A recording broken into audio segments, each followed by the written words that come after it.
Hello guys, आज मैं आपको एक शिकारी और कबूतर की कहानी बताने वाला हूं। एक बार की बात है, एक चमकदार धूप वाले दिन सुंदर कबूतरों का एक झुंड साफ आसमान पर उड़ रहा था। कबूतर बहुत देर से उड़ रहे थे और बहुत थक गए थे। उनके पेट फूल रहे थे और वे सभी बहुत भूखे थे।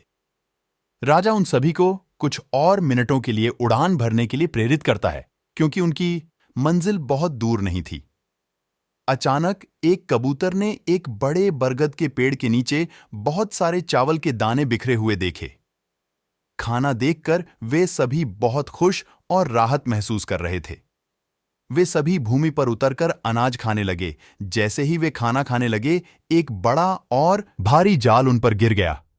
उन सभी ने चापलूसी की और घबराहट में अपने पंख फैलाए, लेकिन जाल से बाहर निकलने में असफल रहे। तभी उन्होंने शिकारी को जाल के पास आते देखा और वे सभी और अधिक घबरा गए। शिकारी ने जाल पर ध्यान दिया और बहुत सारे कबूतरों को एक साथ फंसा देखकर खुश हुआ। कबूतरों ने सोचा कि अब उनका अंत हो गया और वे शिकारी द्वारा पकड़ लिए जाएंगे। फिर भी राजा कबूतर बहुत शांत स्वभाव का था। उसने बहुत बुद्धिमानी से काम लिया और सभी को मुक्त करने की एक अच्छी योजना सोचने लगा।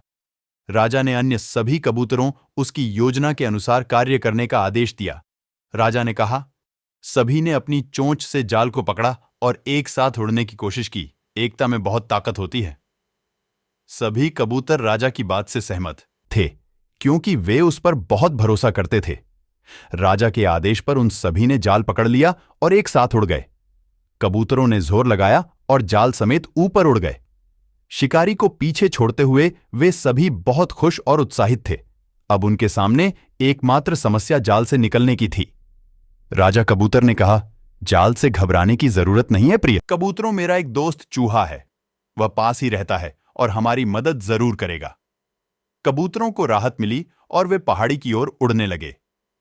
चूहे के घर के बाहर पहुंचकर सभी लोग जय जयकार करने लगे। चूहे ने तेज आवाज सुनी और डर के मारे छिपने के लिए भाग गया। तभी राजा कबूतर दरवाजे के पास गया और बोला, मेरे प्यारे दोस्तों, मैं राजा कबूतर हूं। कृपया मेरी मदद करें, मैं मुसीबत में हूं। राजा कबूतर की आवाज सुनकर चूहा बाहर आ गया। उसने कबूतरों की हालत देखी और पूछा, हे भगवान, मेरे प्रिय मित्र और उसकी प्रजा के साथ ऐसा किसने किया? राजा कबूतर ने चूहे की पूरी कहानी बताई और उसे अपने तेज दांतों से जाल फाड़ने को कहा। चूहा खुशी से सहमत हो गया और राजा के चारों ओर लगे जाल को कुतरने लगा। राजा का ने उसे रोका और कहा, प्रिय चूहे, कृपया अन्य कबूतरों को मुक्त करो। मैं अपनी प्रजा को दर्द और जाल में नहीं देख सकता।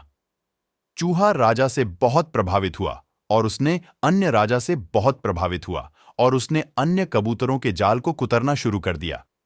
आखिरकार राजा कबूतर के साथ साथ सभी कबूतरों को आजाद कर दिया गया। कबूतरों ने चूहे को धन्यवाद दिया और खामोशी से अपने गंतव्य की ओर उड़ गए। शिकारी और कबूतर का नीति यह है कि एकता में विश्वास करना चाहिए।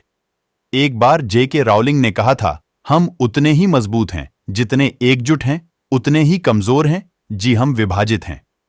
माता पिता को अपने बच्चों को सोते समय शिकारी और कबूतर की कहानी सुनानी चाहिए। यह कहानी पंचतंत्र की सबसे लोकप्रिय नैतिक कहानियों में से एक है। कहानी अच्छा लगा हो तो वीडियो को लाइक और चैनल को सब्सक्राइब करें।